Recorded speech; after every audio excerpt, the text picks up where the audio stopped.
know of.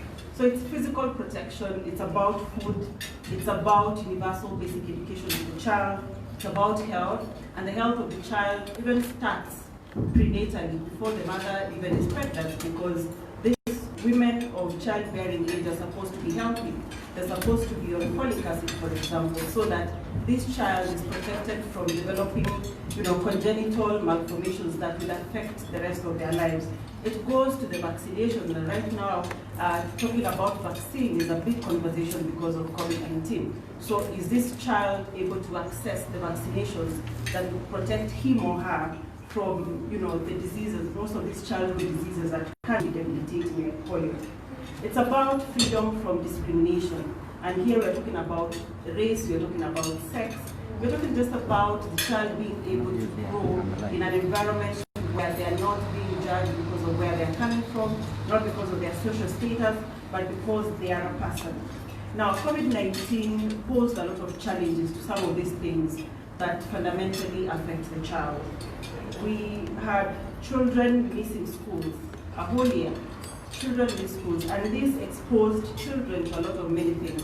And one of the reports was about sexual and gender-based violence on children, which, when we were starting this, one of the questions, I think it was a conversation I overheard, I think it was Joy, that are children safer in school or are they safer at home? And I think from COVID-19 pandemic, we've been able to see, or we've been able to actually report some of these cases. We've seen an increase of young girls being impregnated early. This affects the life of the child. They are not able to grow into, to live their full potential. And in addition to that, this affects their mental and psychological well-being. We know about schools where it is the one place where children get their meals. So when schools were closed, where were these children accessing their meals from? Are these some of the questions or some of the stories that we've covered? Do we know what happened to those children? When we're talking about malnutrition and them falling behind in their milestones, have we covered this? Because food is an integral part of a child's development. And so what happened to these children whose schools were the source of that meal that they were depending on? When schools were closed, we know that schools are the source of sanitary towels for some girls. Where were they accessing these towels from? Or what happened to those girls? Are they the ones whose stories we did of sex for parts? Are these the children who then have been impregnated early and therefore they will not be able to live up to their potential? Where are these stories? Where are these children? Where are the parents of these children? And most importantly here, where is the government? Was there any safeguard or any caution for these children at the time when they were home and they were not able to access some of these very basic rights for a woman, for example, sanitary towels? So when we see these stories, even when children are in school, we read reports of abuse happening to children in the evening when they go back home and they're on their way home. There are people preying on them. So are schools even safe for these children, or should they be in school until when they are breaking home for holiday? We talk of, though being an African, this is very difficult to discuss because I'm always told, when you were growing up, it was the child's work to go and look after the cows, clean the house, cook in the evening after school. We used to have a vegetable garden, so it was our work to water it and make sure that our skumawiki grew. Is that still child labor, or is it still part of a child's work? So we find in other areas, the child comes home from school and they have to go to the river, kilometers away, to fetch water that is used by the family. So is this child labor? Is it child abuse? These are some of the conversations that escalated during COVID-19 because now children were home, and for some parents, these were extra pair of hands to undertake some chores. Where are these stories? Are these children, have they gone back to school now the schools are open, or will they just fall by the wayside and that's the end of their schooling? When we looked at the COVID-19 response, and I remember a viral video where these young girls were being sprayed And for me, it was a picture of how you spray your cows, you blind them up and you spray. And for me, it was a very heartbreaking video, even when I look at it now. Probably the people who did it had not seen it, but is this right? Is this the way to treat these children? That image, what are you trying to say about these children? The adults who sat down and decided that, this is the way we will disinfect children as they come to school, what were they thinking about? And is that the right way? Would it be then better to provide clean water, watering points, taps for children so that they are able to wash their hands? Or is this the way to go? When we are looking at opening schools and we are worried about crowding, and the Cabinet Secretary for Health says, even children can learn under trees. Are we discriminating those that do not have? Because if you look at it, I've yet to see a school in Nairobi, for example, where children are studying under trees. But in the villages, in our country, that is where they're learning under trees. Is this the right way or the right way to treat the children? What image do they grow up with, when they leave that school, that now they were learning under trees, yet their counterparts in well-to-do places are seated in classrooms, comfortable seats, well-ventilated? What are we trying? And how are we handling some of these stories? Are we treating it as normal, or are we seeing the abnormality in it? When we are talking about the accommodation for these children in boarding schools, how have they been accommodated to allow for the schools to keep in with COVID-19? Are they still in the same crowded spaces? Is there room for ventilation in some of these places? Have we even covered these stories? Because this speaks to the right of these children, because they have to be protected from the infections. They have to still be protected from contracting COVID-19. Just because the virus did not affect children as much as we had feared it would, it doesn't mean they are free from contracting the virus.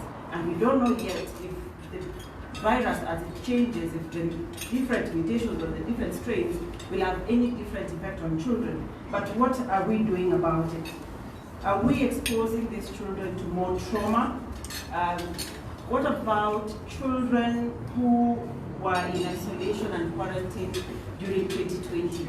Or those whose parents died to COVID-19? Is there anything being done for these children, or is there any way of treating these children differently because of the traumatic experience that they went through? For me, these are some of the questions that I think as editors, as a media, we need to probe and interrogate. The stories that we need to bring out. And ultimately, for me, is to cover it with the issue of mental health. I remember one of my colleagues was surprised that children suffer from depression. That they think it's an adult thing, or it's something for other people than children. But children actually do suffer from depression. Some children have ADHD, for example, attention deficit hyperactivity disorder, where children cannot rest. Do we just think they are delinquent, or they are bad children, they are children who are not able to listen to adults, or do we think that their mental well-being needs to be looked at? Children with special needs, children with autism, deaf and dumb children, children who are blind, the COVID times, how is school for these children? Have we covered these stories? Have we given it the prominence that it needs? Because if we are all wearing masks and these children are relying on sign language, they're relying on lip reading, how are these children being taken care of? Those that need braille, and now we know touching surfaces is one of the ways of spreading COVID-19. What is happening to these children? They still need education, they still need to grow up like any other children, but are these some of the questions that we have asked and some of the questions that we have given prominence to? So I hope from this luncheon, we are able to interrogate this, we are able to get some answers to this, and hopefully we are able to have a way of covering them so that at the end of the day we advance the rights of the children, some of our children, and some of the children of tomorrow, because children today will be adults tomorrow, and other children will be born, and so their rights have to be documented somewhere. We have to have made strides. If nothing at all, we need to have learned something from 2020 so that we better it and we don't repeat the mistakes that came from then when we are discussing issues of children's rights. So I'd like to end it there. Thank you very much for your attention. Another round of applause for Dr. I guess no one would have captured those issues better than Daktari. And I guess you have had the conversation, you have had the many questions that Daktari is posing, and I guess they are most unlikely going to be answered here. We are just interrogating those issues. She's actually captured the stories that flow into news schools, and editors have to make decisions on how they use those stories in the hope of finding solutions to what afflicts our children. So, no one is on trial here, I must say. Your Excellency and our Chief Guest, no one is on trial here. We're just trying to interrogate these issues because it is a must conversation about our future. Having said that, I would want to remind you the slight change made on our programs. These slots will be taken by His Excellency the Governor of Nyeri, who is also the Chairman of the Education Committee of the Council of Governors. I want to welcome you, Your Excellency. Take the floor. Thank you. Thank you very much. The moderator, the MC,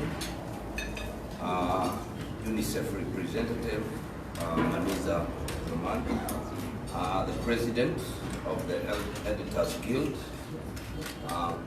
ladies and gentlemen, good afternoon. Allow me to begin by correcting Dr. Masse Koril. I am neither a replica of Mutahi Kagwe nor a relative. My name is Mutahi Kahiga. And there is a difference between Kahiga and Kagwe. Kahiga means a small stone, Kagwe means one that shall fall. I think we are ready to tell Daktari, so she does. I know many people make that mistake of Mutahi Kahiga, Mutahi Kagwe, but it's really Mutahi Kahiga.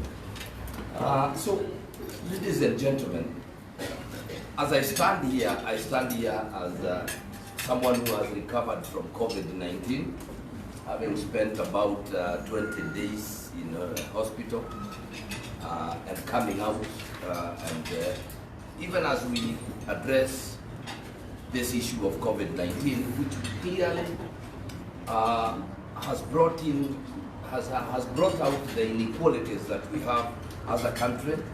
It is important that we also continue noting that it is possible to win the battle against COVID-19. As a Council of Governors, the 47 counties have the mandate of running the ECDE, that is the Early Childhood Development Education, and also the VTCs, which are vocational training centers. Those two sectors have been given to us by the Constitution, and we endeavor to work very, very hard in an attempt to answer Daktari's questions, because many of those questions could be directed to us. Maybe we must understand that everyone has a right to education, and it shall always be free. That is what it says, especially for the lower levels. But for quite some time, the ECD aspect has been neglected. If you walked into any school in Kenya and you wanted to know where the ECD is, look for the worst classroom. That's where you find the kids in ECD.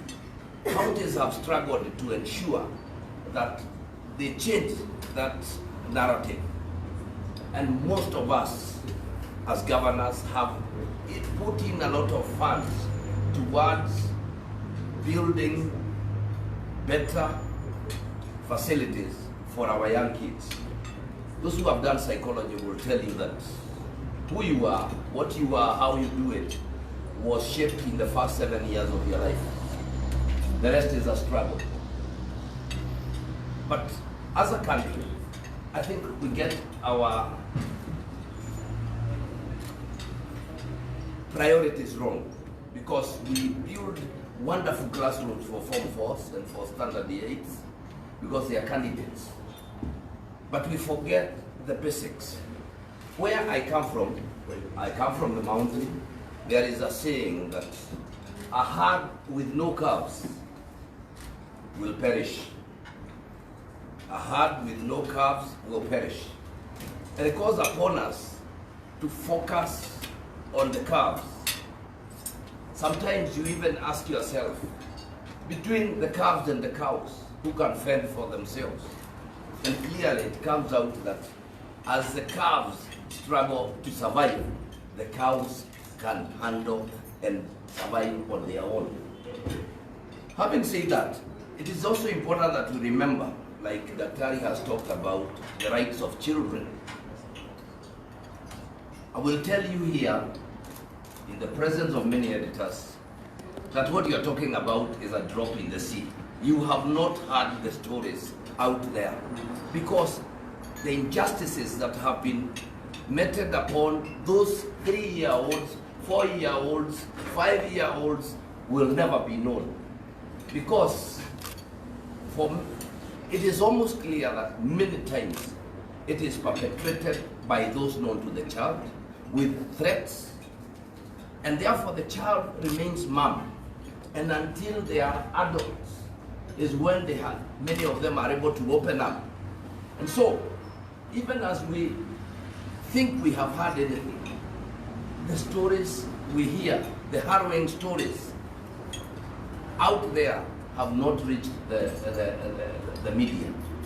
And it's upon the media, because they have a duty to inform, to reach out and bring out these stories so that we can follow the perpetrators and bring them to book. At the same time, we will also be able to offer psychosocial support to those that have been affected. Like I said, COVID-19 just brought out the inequalities in ourselves. Both the county governments and the national governments put in efforts to try and track resumption of education. But even over the 9 months, you would hear stories until you wonder. When someone wakes up and says that we have now decided that we are going to do online learning, the fact that we are saying we'll do online learning does not make online learning available. We know there are areas where even the mere challenge of network is a problem. The Wi-Fi, the phones, understanding what has been taught, because children many times are exposed to learning from their own peers.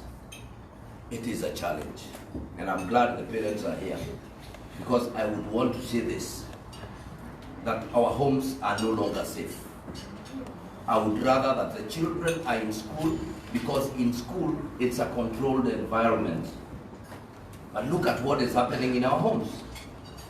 In our hustle and bustle to try and make ends meet, children have become a non-essential factor. Sometimes we don't even care whether they ate or they drank. We don't care because when you wake up at 6 and you go to work, and you leave them in the hands of whoever, God forbid, and you come back late in the evening, do you really know? Are you there to sit down and listen? I will give you an example. My own grandson, who has been out of school for that long, went and sat down to do an interview because he wanted to change schools. And he was given a paper on mathematics. He's in class 7, was in class 7, and was tested in a test, mathematics test for standard 7.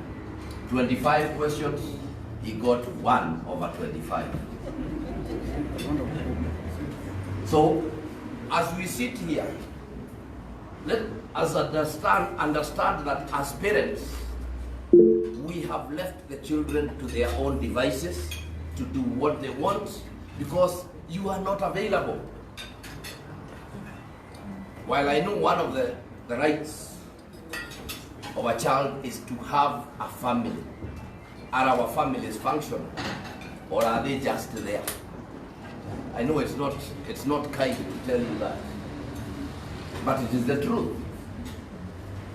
If that is the environment our children are growing in, can we wake up and say that really these children, especially the lower classes, are getting the attention they need? We have handed them over to our house helps, to our relatives, where we can't afford house helps, and we do not even know what they are taught.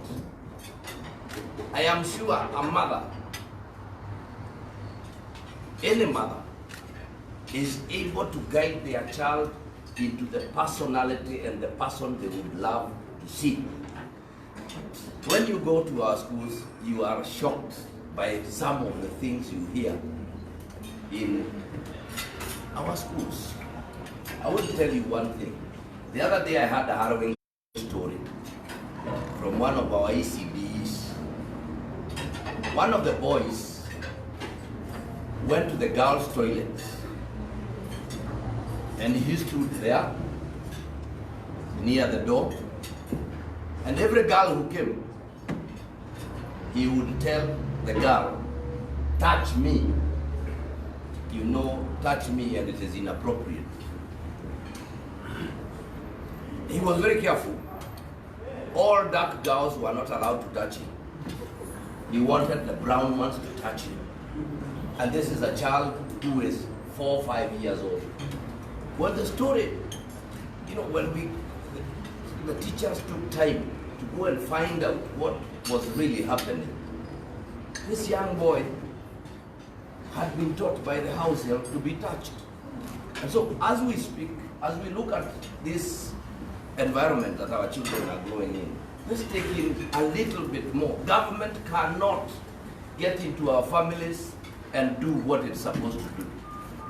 Government will not get into our families and change the way we are living. We have a duty, despite the child having a right to be born, you must also take responsibility and ensure that these children grow up in the very best way. Let me say that as a council of governors, right now we have ensured that within our ECD centers, which are about 15,000, we have started what we are calling child-friendly counseling and monitoring of the child rights within those small sections. Number one, I am sure many of you know that some counties are still struggling to hire ECD teachers, qualified teachers, because ECD has never been given the same treatment as primary school education or even tertiary and secondary school. These teachers that are trained, we have now gone further to ensure there is collaboration between our departments of health and education, because our children need psychosocial support. And I'm glad that Tariq has brought it out, that a child 4 years old can get depressed. Sometimes when you get a drunk father who gets home every other day and starts shouting, fighting the mother, causes trauma in that house and depression. And if you look at the way the children behave, it is clear there is a problem. So we are struggling as a county of governors to ensure that we can bring back some semblance of normalcy. As we speak, ladies and gentlemen, I would want you to know and think about some 4-year-olds who are due to join ECD this year, but cannot join because there is no room, We were not able to check out standard 8 and the pre-primary. So we have the baby class, the pre-primary, and at home we have 4-year-olds who are supposed to be in school but are at home, mark timing, waiting for these ones to clear that they may come. It's a big challenge. What's happening to those children? In whose hands are they? Are their rights being violated? That's what we need to find out. Because now, they are there, they are at home. You all agree that you are not the best of teachers. Some of you, if you try to teach your children, it becomes a battle. Because you cannot understand why your child is not able to understand what you could understand while in school, Mr. President. But I will tell you, you didn't make that baby alone. And in Kenya, before you get married, nobody requires a CV. We just marry beauty or strength, and the rest shall be found in the genetics. So, I must mention as I finish the challenges that we are facing right now in our reopening of the ECD centers. Number one, our children, despite them being 5-year-old and 6-year-old, because we are joining standard 1 at 7, we are expected to produce about 1.5 million child-friendly masks. This one is not friendly to the child because it's purely made for an adult. We are meant to give them. Our teachers must go further. I know, I had a story that on the day they opened school, one child came home with 6 masks, 6 different masks, and you understand what it means. Number 2, 20,000 ECD learners have been affected by the closure of schools due to flooding events in various counties. You remember Homa Bay, Baringo, where an entire thousands of acres have been taken up, hotels have been submerged. LKU Marakwet and are some of the most affected. We have a conservative figure of about 20,000 learners who have nowhere to go. The county governments have been struggling to provide adequate water and hand washing stations. We have also endeavored to increase the school meals programs that Daktari mentioned. And we can say comfortably that learning has started, despite all the other challenges. I can stand here and say we have a big problem with social distance. Ladies and gentlemen, as you deliberate, as you discuss this matter, as you get your pens and papers, please, please, please, I want to urge you, let us tell the untold stories, and let us tell them the way they are, especially where we are dealing with the young, very, very young, out there in our schools. May God bless you so very much. Can we add another round of applause for His Excellency? You have heard the voice of the devolved government. The most unfortunate, or rather fortunate situation is that the rights of our children are due, irrespective of whether the responsibility of children is in the devolved government or in the central government. But as you may have heard, looks like there's quite a lot to be done for questions that have been raised by Daktari to have answers. But I have also said that no one is on trial here. We are having a discussion about our future. Having said that, I want to take this opportunity to welcome the country director for Unicef. When I see Unicef, I see the kicker just below. for all children, for every child.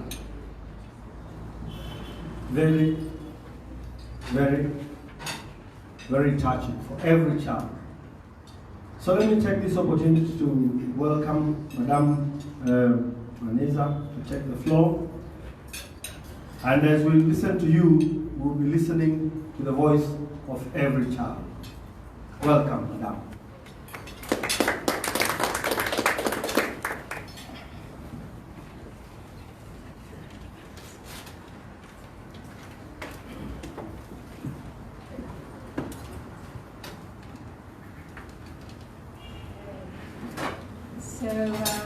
Good afternoon, everybody. As you can see, I'm trying my best to practice the face, hands, and space, as they say, so you will excuse me or understand me if I keep my mask on as we have a conversation here. So, first of all, I want to acknowledge the chair of the Kenya Editors Guild, Mr. Otieno, Your Excellency, Kahiga, I got that right. Chair of the Education Committee of Council of Governors, the CEO of the National Parents Association, the leadership of the Interreligious Council of Kenya. Thank you for being with us, partner, and really all the distinguished members of this very, very esteemed Kenya Editors Guild. I see that people have joined online, so welcome those of you who have joined online. So firstly, let me just say thank you and extend our appreciation from Unicef to actually have this very, very important topic to be your opening topic for the 2021 meeting of the first meeting of the Editors Guild. And so we're very grateful for this opportunity to address you on many, many influential issues that are related to children, but importantly, this particular audience. So thank you for sparing the time. I mean, as you all know, here in Kenya, we have a very vibrant and free media, and really one that holds decision makers to account, and more so actually than in many countries where I've worked in before. So it's an exciting opportunity, I think, for a partnership. And several of the Kenya media houses also have regional reach across East Africa. So your voice and your influence is immense, including on this wide range of child rights issues, which we heard elaborated by some of the previous speakers. And I want to really appreciate Dr. Mercy, and also, of course, His Excellency, Mr. Mutahi Kahiga. I have to look at my notes to make sure I get it right once again, for actually opening up the breadth of issues we could be talking about, from early childhood development, early childhood education, to issues about parenting, to issues about violence against children and abuse of children's rights. So as you can see, we could actually have a series of conversations on this, and I really hope that we will be able to do this. So as I mentioned, you know, I feel that the media has great influence and great power. And especially nowadays, when you look across and you look at the world, there is a raging debate about freedom of press, about what is true and what is accurate and what is factual and what is not. And we can see what can happen in many, many communities and countries when you have media actually, let's say, have certain types of stories, certain types of news that go out, which just influence thinking in certain ways, which may not be the best way on humanity and the world. So with the power comes great, great responsibility, and that's why we are very keen to work with you to really ensure that the Kenya media supports children's rights through very balanced, very fair, and very factual reporting. And I want to underscore those particular tenets. As Unicef, I think many of you know that really our core business is around protecting and promoting children's rights, from the most basic of rights to survival, to really the right to education, the right to health, the right to be protected, and the right to be heard. And in this particular endeavor, we are guided by the United Nations Convention on the Rights of the Child, which is the most widely ratified treaty in the world. This came about 30 years ago. What is it? It's basically the promise that governments made to children, their children in their countries, of what it would do to safeguard their rights. And so it's a promise that also this government has made to the people of your country, and especially to children. So yes, these are promises, and yes, many of them are aspirational, but I think we have to be aspirational when we talk about children. We can't set the bar low. We can't have very easy to reach targets, because it's far, far too important to read, the whole issue of child rights and making sure that we all do the best that we can so that every child enjoys that childhood that they deserve, so that they have the opportunities that they need, and that they can actually grow up to fulfill their passions and their dreams. And all of us in this room were children once, and I think we can always dial back and try to remember our childhood. And I hope, and I suppose many of you have had a generally positive and pleasant childhood which have allowed you to get a good education and allowed you to be sort of doing the jobs that you're doing. And some of you maybe not, and you do realize, remember, I think, your own violations of child rights when you were young. Perhaps you didn't think of them in that way, but perhaps they happened and you overcame them, and we should not repeat that for any other child. So I think really the key clause in the Convention of the Rights of the Child is this, that we should be guided by the best interests of the child. It must be our primary consideration in any act that affects the child. So the question that we always ask ourselves as Unicef, as we do our work, as we interact with government and with partners, what is the best interest of the child in this particular situation? And I think the media as well has a key role to play a part in promoting and actually protecting children's rights and asking themselves that question. Your government made a conscious decision to make these promises to children, and usually they want to live up to these promises. But to do that, every government needs a certain level of support, and they also need your support. And so the media can do several things. You can inform or remind decision makers about children who are missing out. These are missed opportunities for these children, about the wide inequities that do exist in this country. You can also tell stories about children who are benefiting, where there is good, to show what is working and build public support around that. So let's not only focus about what's not okay. What are the big issues? Big problems. This happened here, that happened there, and make them into huge headlines. Yes, that is true, but there's also good going on. And I think we need to also have a bit of a balanced conversation around some of the good, so that we can garner more community support for the good things, so that communities can also feel they have something to contribute to accelerate and expand on the good things. So as journalists, I think you can also use the CRC along with the wider UN Sustainable Development Goals as a tool to measure government's progress against their commitments on a whole range of child rights. How you report on children's rights affects the way the public sees these issues, and actually how also they behave. And this is critical in areas, for example, like immunization, like reporting on violence, and other such stories.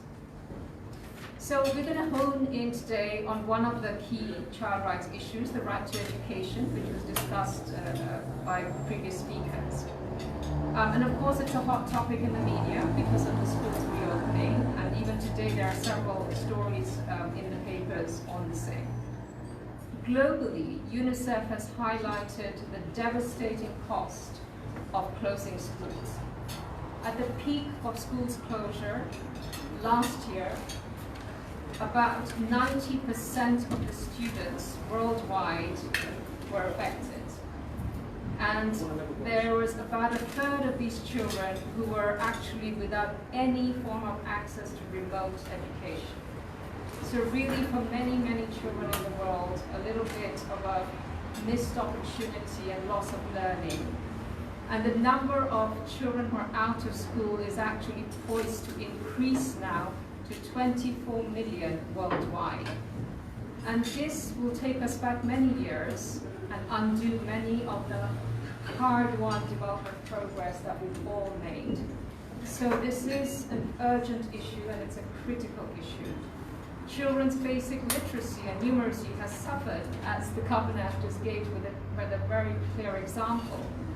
And they also face risks in relation to their health, their development, their safety, their well-being, as again was illustrated by very practical examples from the field, from what other speakers are observing. And the children who were already most vulnerable because of poverty, perhaps because of gender, because of disability, have actually been the hardest hit. And so what we're seeing is the fault lines of society getting a spotlight. We're seeing increasing inequality at a time where there is actually an urgent need to reduce it, as is mentioned also in the Sustainable Development Goals. So we've got to be very careful that this COVID pandemic doesn't actually translate and become a huge child rights crisis across the globe. And that basically those who have less actually don't fall further behind. And that, I think, was one of the biggest challenges we have. So as much as we talk about challenge, I think there should be a silver lining, as they say, to every cloud. And for Unicef, we want to have a certain sentiment, which is hope. We want to have hope for the children. And because we want to have hope for the children, we're actually calling all countries to look at what it's like to reimagine the childhood, to reimagine education in this COVID-19 world. And as part of this reimagining, it is about reaching those who do not have access at the moment first and very deliberately. It is about looking at the opportunities the digital world offers. And we do believe that digital learning should also become an essential service which is available to every child and young person. Had many countries invested in this, as some of their plans already have, we may not have had so many children missing out. So it's really told us that there is urgency beyond the plans, beyond the policies, to get things moving on the ground, because this may not be our last pandemic. We do not know what the future is going to hold. We better be prepared. This is a wake-up call for the whole world. The growth of technology and online learning means that we can actually deliver education anywhere at any time. But more than half of the world's children are actually on the wrong side of the digital divide. And they actually have little or no access to these tools. And yet Kenya is a hotbed of innovation. It is known as a country that has so many startups, so many innovation labs. If we can harness the power of the young people and these creative minds and just set them that goal, help this country connect every single school to the internet. What are some of the solutions you would propose for a reimagined education? I'm sure that we will be able to move forward in this particular endeavor. But then what does it mean globally? Actually, globally, it means that collectively with other partners, UNICEF being one, we have this aspiration of connecting 3.5 billion children and young people to world-class digital solutions that offer personalized learning. And we hope to reach this by 2030. And you might think that, okay, that sounds something airy-fairy in the sky. Maybe, but maybe not. I think where there's a will, there's a way. And I think we can do this. So then, what does then education look like in terms of coming back to Kenya for a child rights lens? Simply put, as we've said before, UNICEF believes that the right to education is the most important issue right now facing children in Kenya. Of course, we have heard of many other issues, but should we get this right? Because education, as we've heard, is not only about learning, it is also the protective environment in school. It is also an enabler of interactions that children need for their mental health and well-being. So there are many, many aspects of a child's life that are shaped by being in school beyond learning. And you all know this, you all know the data, 17 million children whose education was interrupted last year. And we know that the longer that the children are out in school, the greater risk that some of them, especially the poorest, will not return. And this denies them their right to education. And it's already happening up to a point. Early figures are coming in. And while we understand that in some places, such as Nairobi, we have 90% of the children returning to school, there are other areas, especially in the rural areas, where girls have been married off, or boys have joined the workforce, and I think there's a story today in one of the papers on the same. So we've got to be thinking about who are these children who have not returned? Why have they not returned? And what are the measures that we need to put in place so that they can return? And this may not be only saying, come back to school. It is understanding the motivation for parents and communities to keep them out of school and supporting parents and communities to understand the value of education and actually looking at alternatives to support those parents if indeed those kids were used for child labor and growing something or moving out with the herds and so on. So we've got to look at this in a multidimensional way, not just in one way. When our children are out of school, as was again elaborated by the governor, they face multiple threats, including to be protected and to be healthy. And we've seen the rise in violence, sexual abuse, etc., that really has unfortunately been very, very sad stories that we've been seeing coming out in the media on the plight of children who've been out of school for so long. So of course, school reopening also has a bearing on children's health, but we know a lot more about COVID-19 than we did when schools closed last March. We've learned that children are not, let me say again, are not the main drivers of the pandemic. Evidence shows that children, especially those under 10, are less susceptible to COVID-19 and less likely to transmit it than adults. And it's also remember that if children are not at school, that does not mean they're sitting locked up at home. They're actually wandering around in the communities. They're interacting. So we are less able to control those environments. We're more able to control certain level of health measures, such as hand washing, mask wearing, and a certain level of physical distance when children are in schools. No, is everything perfect? Of course it's not perfect, but it's not perfect in many parts of the world. And yes, there is a role for the media to illustrate what more can be done, but there's also a role for the media to illustrate when things go right and how certain schools and certain communities are coming together to support the proper reopening of schools. So I think all in all, if we consider the overall impact of school reopening on children's rights, it's very clear that the risks to children of being out of school are much higher than the risks they encounter in schools. So back to the CRC language, it is in the best interests of children to be in school. And that's why Unicef, right from the beginning, has supported the process of a safe return to school in Kenya. And we're going to be doing everything that we can to ensure that this continues. Water and sanitation is such a critical piece of this. And we need to make sure and come together to make sure all schools have that supply of water and soap. Proper mask wearing is important. Yes, they are children, but if you can talk to children in a way that they relate, you will be surprised at how much children understand and how much they're willing to adhere. But of course, kids are kids. And we shouldn't take one story of having, kids holding hands and masks off to be emblematic of what's happening in entire Kenya. And that's back to, again, how things are reported.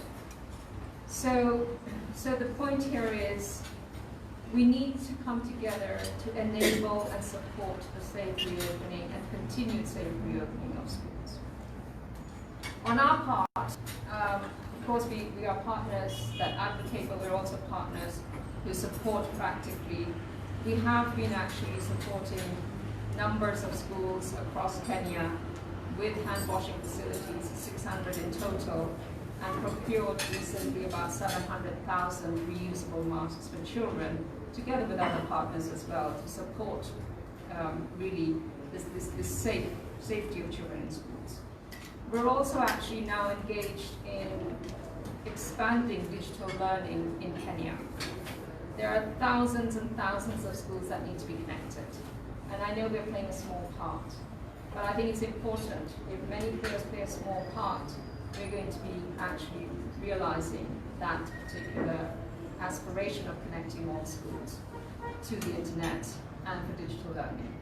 And finally, we're also supporting the government's Back to School communication campaign, which is Come Twende Shule, which really aims to ensure that all children return to school safely as they reopen. And it's a messaging to parents and it's a messaging to communities. And there's a whole range of materials that are out there that we're happy to share with you if you would like to become partners with us on this. And the materials include voices of respected figures, religious leaders who are speaking directly to parents. But importantly, it also includes the voices of children who are talking about their own experience of getting back to school. And so I think this is another place where I think you all can play a role. Come Twende Shule, really encouraging a positive news about getting back to school so that children can be children again. And I hope again, I want to underscore a balanced really coverage of the issue from all of you. So finally, just to say that you don't have to take my word for it, we have just a short video that we want to share with you in terms of some of the voices of children. And my colleague Andy will put that up, and I'll come back with literally 2 words to conclude my remarks. So over to you, Andy. Sound? I think we might need sound.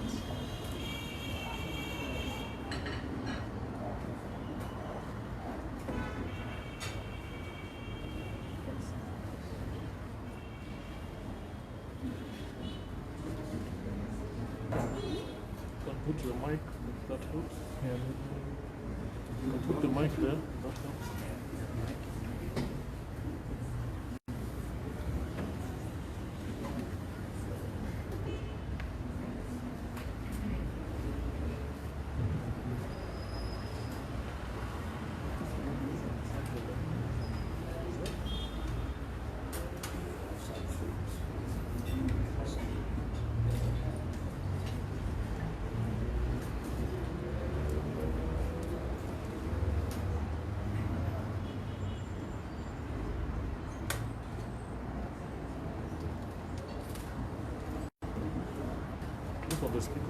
I think for now, let's read the subtitles. And we'll share this video with you afterwards. It's playing. Yeah. Click on that speaker, yes.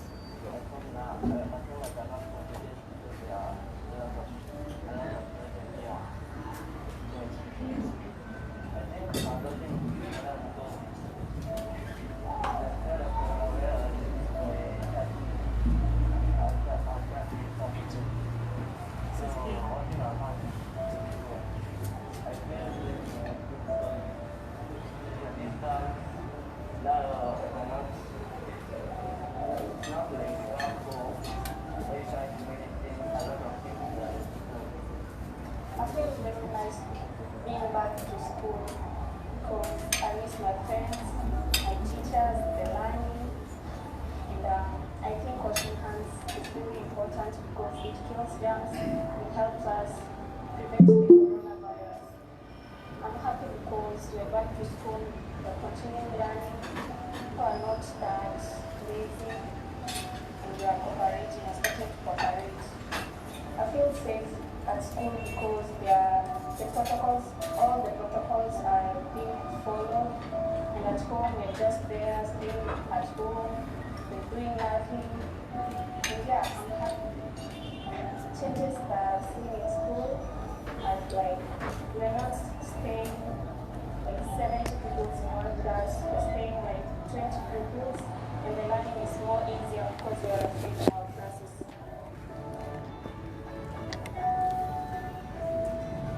Okay, perhaps, we were talking about digital and technology, there you go, but perhaps not all of you could see it and hear it, but it was a short 2 to 3 minute video, happy to share the link.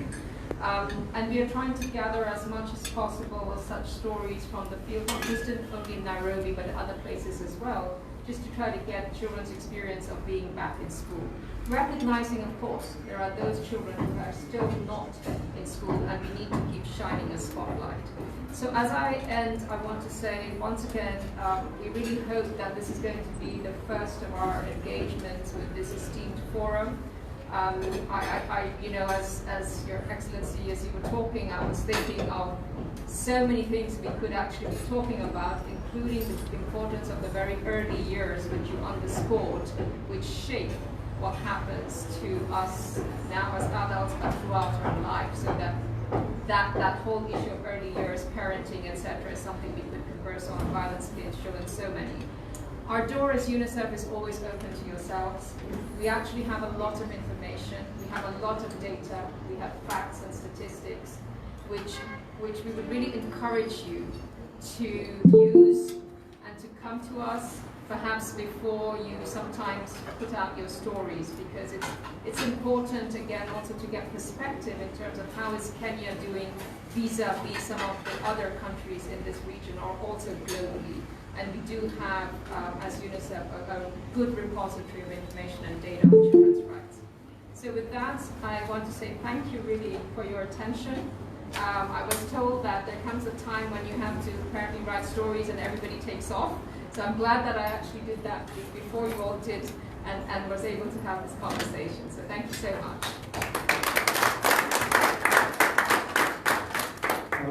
Thank you, Madam Maneza. I want to ask for another round of applause for the country representative for UNICEF. Another round of applause. If I listen clearly to our guest speaker, I think the message is that among the many child rights, the one which is at jeopardy is the right to education. And she has also indicated to us that much as we do our stories, because we are doing them, we must do them. It's our responsibility. Let's show the good and the bad in equal measure. And to underline her conversation, she indicated the need for balance in our job as media practitioners. Having said that, I must remind you as a programmer that we're not standing very well in terms of time. According to this program, there ought to be sudden death to this program at 3 o'clock. Much as I'm inclined to get that happen, I would still want to have many more voices in here. And I want to open a brief plenary session, and you will excuse me if I identify 2 people to speak as we open that plenary. Thank you for agreeing. I want to ask Father Moutier in about 2 minutes. Father Moutier from the Interreligious Council of Kenya. And after Father Moutier, we'll have Mr. Jeremiah Yakundi. Father, karibu. Thank you, sir. Your Excellency, Governor Committee, time, looking at Representative Unicef, please also Lift it up. Yeah, that's okay. Yeah, can you hear me now? Hello? Yes. We will still get used to the new normal. But it's okay. Can you hear me now? Yes. I recognize the presence of His Excellency the Governor Lady for our time, and also our representative from Unicef, Madam Zaman, and also the President. Allow me also to recognize the Press Club, other key stakeholders of this forum, in particular also the Parent Association, which is led by Nicholas Mayu, and also so many here. From the religious fraternity, as you know, we hold dear our children. And as many of you may have known or gone through in our religious places of worship, from our childhood we have different formations. And I know from the Christians we have the Sunday schools where we take through our children through training of spirituality and how they should grow. Also from the Muslims, we do have madrasas where children are also taken care of. But again, above that, we do have, also education institutions that are really run by the religious fraternity. This discourse is very, very key, as one of us alluded earlier, because we are talking of the future. If we do not set a good foundation for our future, then we are doomed to perish. And therefore, our coming together is very key. And it is important to together to see how we answer to Dr. Correo's questions, but also to what our governor also alluded to, but even also our guest speaker. It is not an easy task.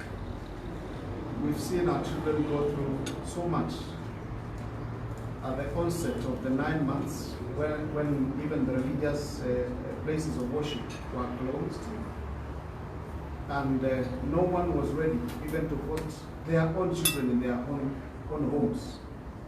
The parents had to work on how to go about it. It's a moment where we have learned there are a lot of gaps in parenting, and you will bear with me that together we need to walk this journey, and there is need for us to continue coming together for such discourse. I want to pray that we continue to speak to our children as we encourage them to go back to school, despite the challenges that we may, the myriad challenges that we may have. Let's have our children go back to school. We've seen the much disadvantages that we've seen when they were out there in the streets, in the community. There has been a lot that our children have gone through. They have learned so very many, even allow me to say bad things. We've seen increase in drug abuse. We've seen the cases of pregnancy. A number of issues that have emerged, which actually justify our need to work together as a community in trying to see how our children grow in terms of morality. Allow me to echo the sentiments of Unicef that we need to see our children go back to school in a safe way. But allow me also to say this. we are seeing countries that are going back, like Rwanda, they are closing schools. Nigeria is, I hear such discourse. I think we need to ask the ministry to be very, very careful in terms of monitoring, so that we will have adequate support, but also mechanisms to make sure that we evade any infections that may arise from our learning institutions. Religious leaders are key to support this move, and allow me to request each one of us to come on board and let's move as a family. Sorry and apologies for Dr. Kuria, who was with us. He could not continue. We are hosting the African Council of Religious Leaders now, and he's the CEO also of the Africa Council. Thank you so very much for this. Thank you, Father Motier. The next person, I'm opening this for plenary, will not come to the rostrum here. Mr. Nyakundi.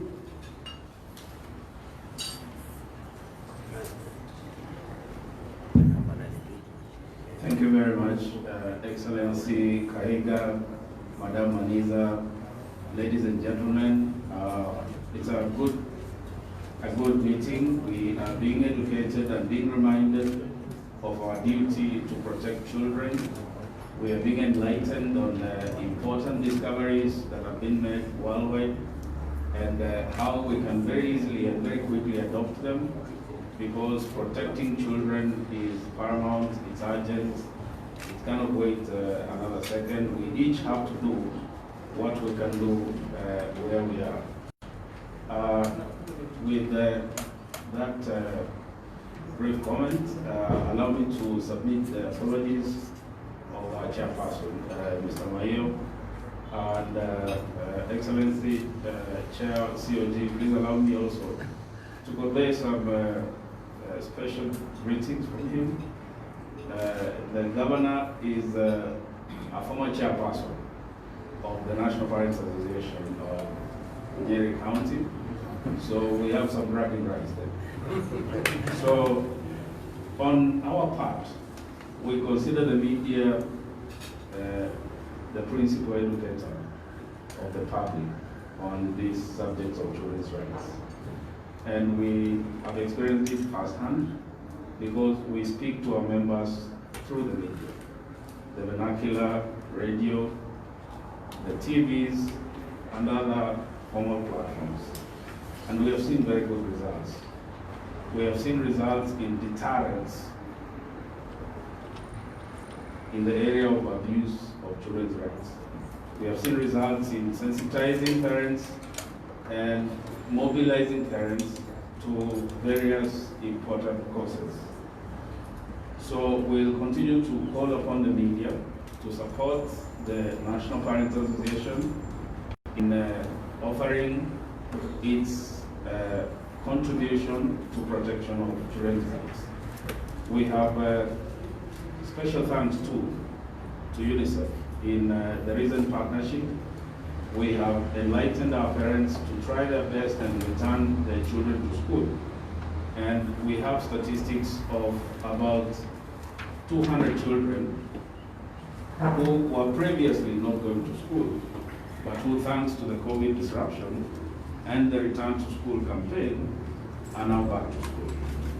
So we're grateful, media, we're grateful, UNICEF. Further, ladies and gentlemen, we urge the media to also, through its staff and through its many partners, engage deeper on the subject of children's rights. It is very critical that media, being the foremost soldier on this, media staff should understand children's rights very intensely. You know, is it children's rights? Is it child rights? Because it's both group and individual rights. It's important to understand those violations that are cognizable and very direct, like the ones that Tari highlighted, and it's important to understand those that are indirect and those that are subtle, that also happen through the media. So because of the shortness of time, I'll end it there and join in the discussion as it follows. Thank you. Thank you, Mr. Yakuni. I want to open this opportunity for members here who have comments, questions, especially to the governor. Governor is just about to leave, and we do not want unanswered questions as he leaves. So let's have bullet-like intervention. If you have a question, just ask it. You mustn't say anything other than a question or a comment. Sanitize this place. Please do not allow me to ever stop you, because I have a way of doing it, and I don't want to do it today. Kindly. This lady. Thank you very much. I'll keep mine bullets. Say your name. You may introduce yourself. My name is Jackie, and I work for Untitled Africa, based in Nairobi. My question is on the teachers, because without the teachers, then the children are also not safe. So are we extending our work, and this is especially to Unicef, the programming that we're doing right now, to the teachers, because we know most of them, especially those in the public schools, are over and above the age of 58 or 60, or 58. Are we going to be doing anything to ensure that they are covered amongst the priority populations that get the vaccine, to ensure that school is not interrupted? Thank you. Very well. Very well. Another question? Comment? If you want any response from the governor is just about to take his leave. Thank you. My name is Florence Machio. There was a policy, Governor, that was initiated by Ambassador Amina. So there was a policy that was initiated during Ambassador Amina's time in the Ministry of Education. I remember working with Unicef closely. It was called the School-Related Gender-Based Violence Draft Policy. And the policy was looking at protection of children, such that if I am violated as a child at home or I'm in danger, then I'm able to open up in school based on this policy and the mechanisms that have been put in place. I'm able to open up, and then the linkages are made for me as a child. Because as a child, I might not walk to a police station and report, or go to the hospital.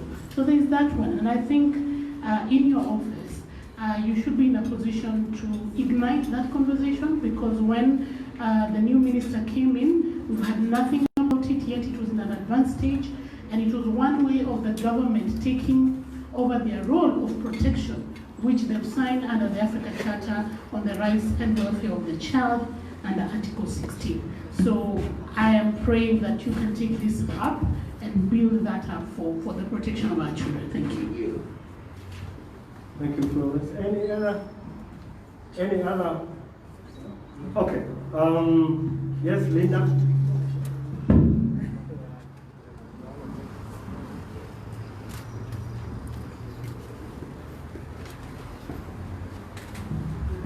Thank you, Martin. My question, it's about the case that His Excellency talked about, the case of the young boy who was involved in some decent behavior.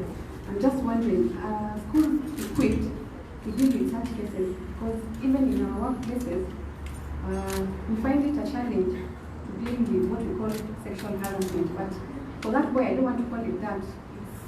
It's some wayward behavior, but I'm just wondering, are schools equipped to deal with such cases? Thank you. Yes.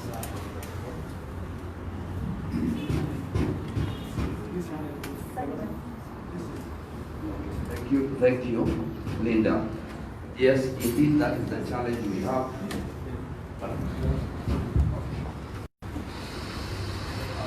Linda, that's truly a challenge that we have.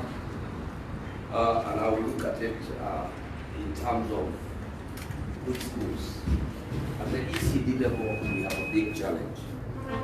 We have a very big challenge. But like she said, in the primary schools, the secondary schools, we already have a counseling and a guidance and counseling teacher specifically in every school who now handles that kind of thing. But I will admit, we Council of Governors way down in the ECD, we are struggling to hire teachers, so we haven't gotten to that. I agree with you. So you can expect how it is handled, sometimes blown out of proportion due to lack of knowledge. So that is a challenge, it's a gap we have, and thank you for raising it, we'll look at it. And I say we will do what you have asked.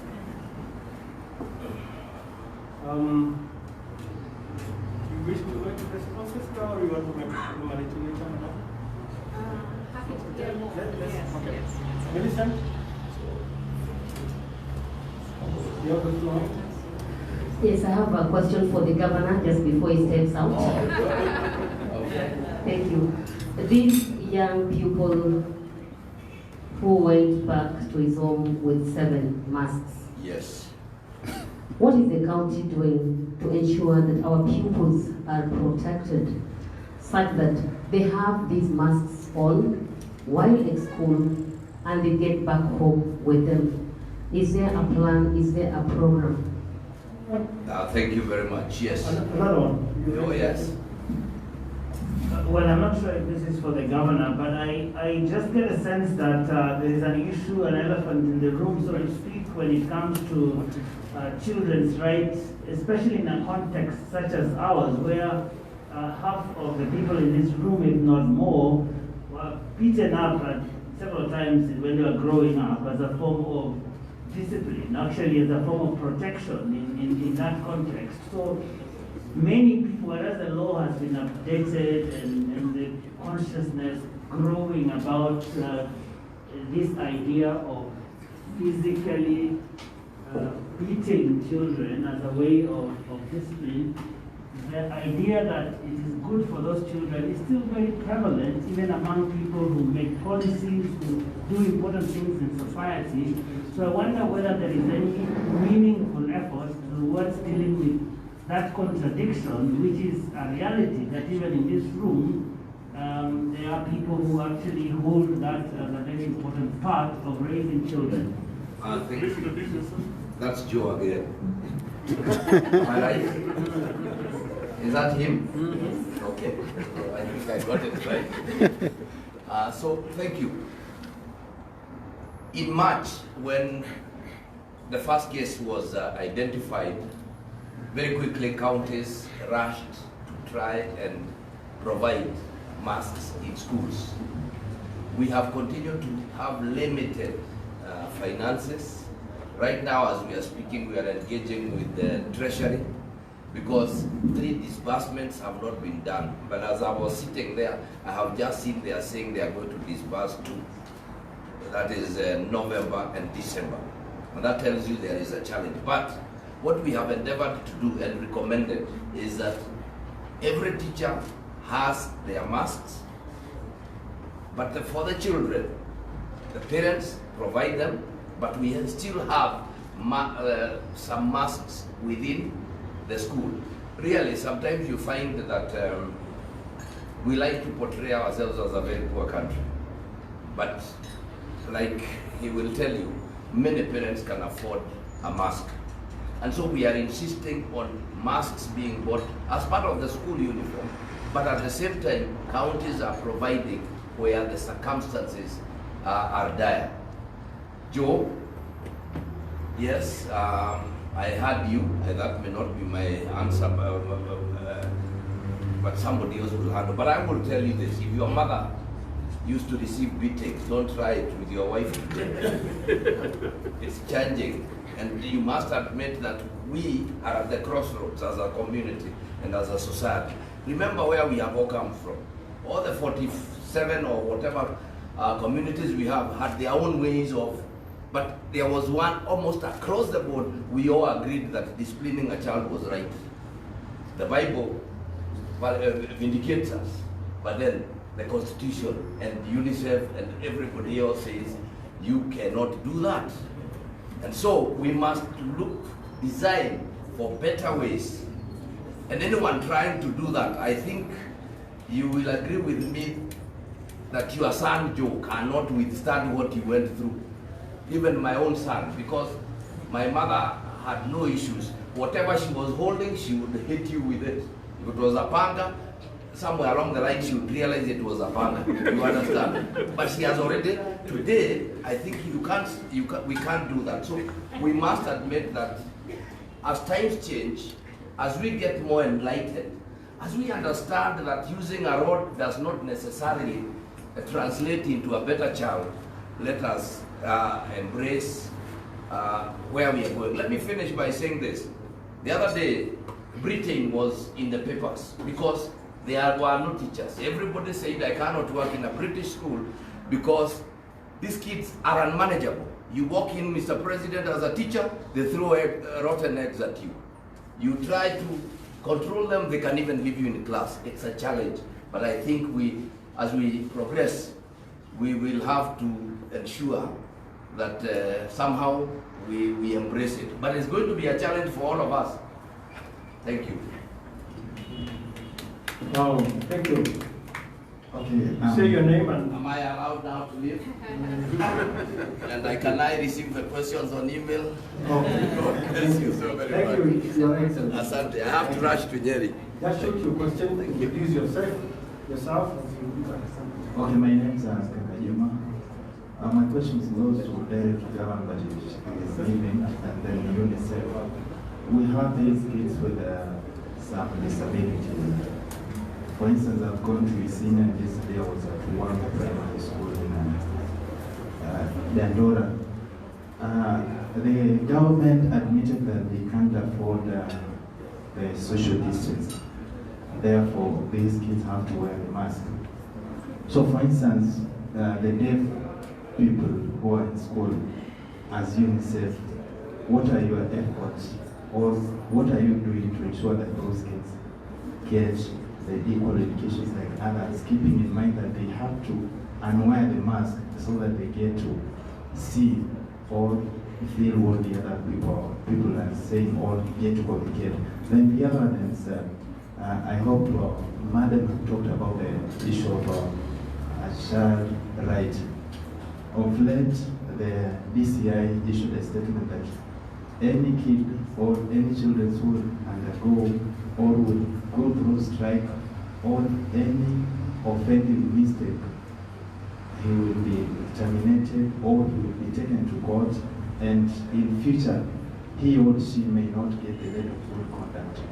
As what is your reaction on that? Is it a human child right, or are they defending child right, or they abusing child? Thank you. Thank you. Thank you. Thank you very much. My name is Charles Kimathi. I work for the Standard Media Group. I just wanted to acknowledge what Madam Zaman stated, that digital learning should be an essential service. I think that's a very bold statement. And I'm just wondering how UNICEF plans to engage, if it does, because I believe it should, engage the private sector in really making this a movement for this country so that we really grow into this space, and should there be more pandemics, then we'll be prepared. I think for those who know, if the government had done what it should have done, or had promised to do several years ago, we really should have been almost there, if not at that point already. Thank you very much. One final question? One comment? Sorry? You have a question? For Kweyu? Yes, please shoot it. So that Yeah, I have a question for my colleague who already left, Dorothy Kweyu, directed to Ms. Maniza Zaman. She's asking, now that the overall statement, we're being told it is in the best interest of the child to be in school, but she's asking at what cost? She's asking what happens to the newborns who are denied head start of 6 months exclusive breastfeeding now that we're insisting that mothers, so what happens to their children? She goes